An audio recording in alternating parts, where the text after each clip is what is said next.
we bwazibidde eggulo ng'omuwendo gw'ababundabunda abeeyiwa mu nkambi ya Nyakabande e Kisoro basoba mu kakaaga. Omuwendo guno gweraliikiriza abakulu nga batugambye nti waliwo n'abafudde. 3 have passed on with very chronic diseases they came with, and of course coupled with the travel, the nutrition, the stress levels, and they come with. Upon admission, one of them, I think yesterday, was also pressure related. Unfortunately, a 60-year-old passed on. Kati beeraliikirivu n'olw'ebyokulya ebitamala. This food is provided through World Food Program to our partner allied here who prepares the meals for our persons of concern. Of course, with the surging numbers, the quantities of food we prepare here have also increased. Ekyennaku n'abamu ku baali babawa obuyambi ng'eggwanga lya America babusazaamu.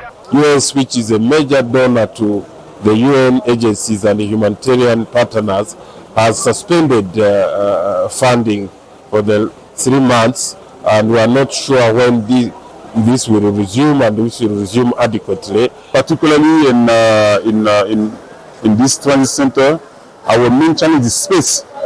So what we are quickly looking at is an extension of this center. Uganda ly'eggwanga mu Africa erisinga okwasaganya ensonga z'ababundabunda. Kino kiwaliriza amawanga amalala okujja okumanya engeri gy'ekwasaganyamu ensonga eno.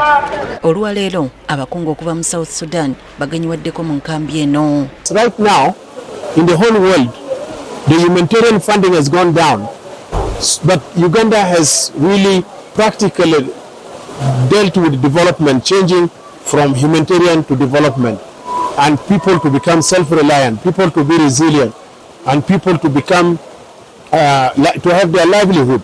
So how do they do it? Yombako omukyalo wa disitulikiti y'e Kisoro akifeeza Grace Ngabirano akukkulumidde gavumenti olw'okusuulirira ensonga z'ababundabunda abeeyongera mu Kisoro buli kadde. Because like there is a fund which they give to districts that receive refugees or have accommodate refugees, but Kisoro remains not considered as a district that has refugees. And therefore we call upon the world, the non-traditional donors to join in and support Uganda, because these refugees who are coming in is not a Ugandan problem. Ababundabunda bano bava mawanga okuli Ethiopia, Eritrea ne Democratic Republic ya Congo.